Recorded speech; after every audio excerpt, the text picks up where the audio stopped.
And that's certainly going to turn up the heat on management, Bertha. Thank you.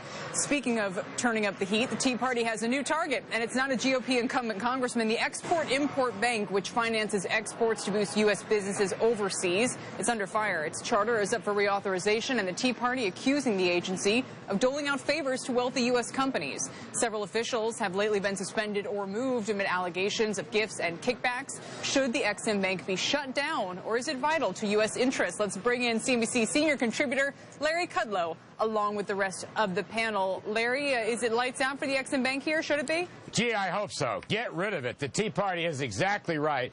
Not only, by the way, you're right. Fraud, corruption, kickbacks, bribery, there's that.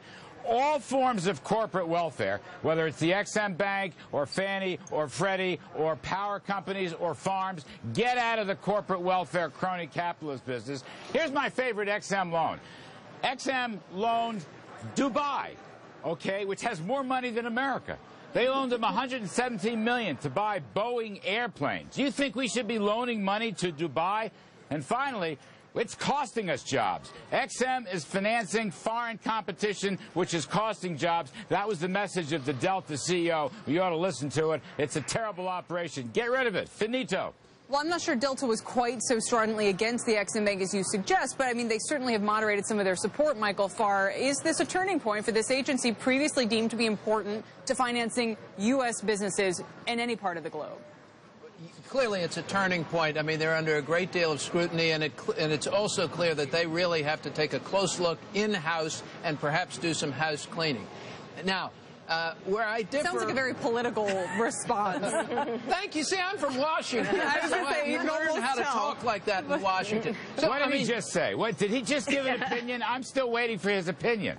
My opinion is you can't get rid of them yet, Larry. In the broader sense, you could get rid of Fannie and Freddie, but they're still serving an important role in leveling the playing field, not just for a Dubai, but they also loan money for Boeing that gives them a competitive framework and footwork and base against, for instance, Airbus, that gets a lot of financial support from the French government. Here's the problem, is that there's a redistribution here. This is done on the back of the small business owners of America. It's taking money out of their pockets and it's loaning it out so that big businesses can compete. Small businesses employ more than 55% of the population. We have to stop letting the government pick the winners and losers and let free market capitalism come back in. Are you saying that providing trade finance to Boeing is crowding out small businesses? Well, basically, it's taking money out of their pockets. Most of them pay in the form of taxes, individual income taxes, and it's taking that money and it's loaning it out for the benefit of Boeing. Look, it's but we do the same thing with Fannie and Freddie. Yeah, we shouldn't do that either. But we shouldn't do that either. Fannie, Freddie shouldn't exist. Ex-Im shouldn't exist. None of this should exist, regardless of the fraud. The fraud is bad, but even if the thing were profitable and pristine,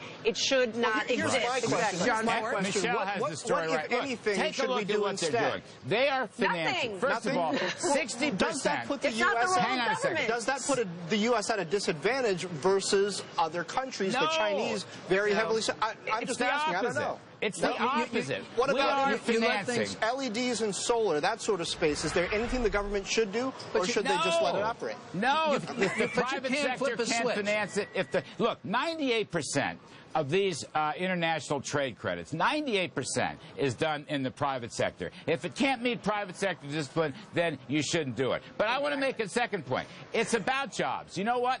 The Ex-Im Bank is financing foreign competition. And you can talk about Boeing. That is costing us jobs. Valero made a statement in front of Jeb Henseling's Financial Services Committee. We're making loans to refineries in foreign countries, which is cutting back on American refineries and American jobs. Now, how stupid is that? But Larry, at the same time, you can also put it this way. The world is a big place, and to some extent, if you want more people, for example, refining petroleum products in other countries, if you want Dubai and other countries to have national airlines, if they are helped by having access to U.S. products, isn't that a good thing for U.S. businesses by growing the pie, not by crowding somebody out?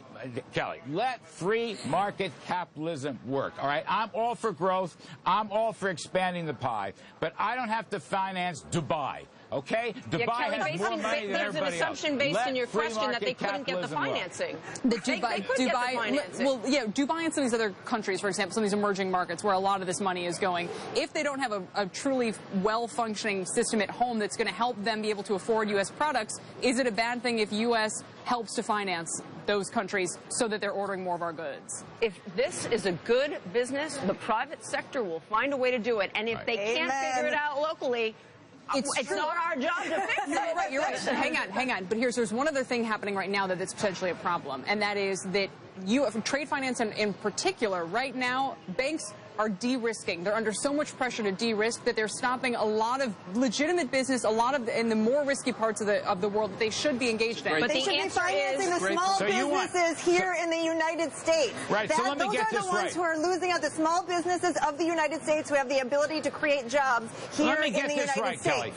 Let me get this right, Kelly. You'd rather have the U.S. government and the taxpayers finance these trade credits than the banks. Did I hear you say that? No, Don't you think the taxpayers I'm not have talking done enough theory. to I'm bail talking out banks? practice. In other words, if we put the theory aside for a second, I'm just saying the state of affairs we're left with today, unfortunately, as a result of some of this, if you would like, heavy-handed regulation, is that the very U.S. institutions that could be doing some of this risky lending are moving the other way. They're pulling back. They're retrenching. So we let have me make a problem. two suggestions. So you're trying to fix it the wrong way. First of all, probably. Yeah.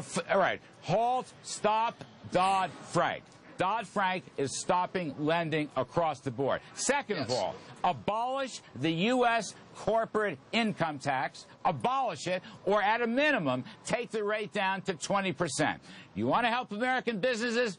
Then get the tax burden off their backs and stop the banks from overreacting. But you have to do it for small businesses with their income tax.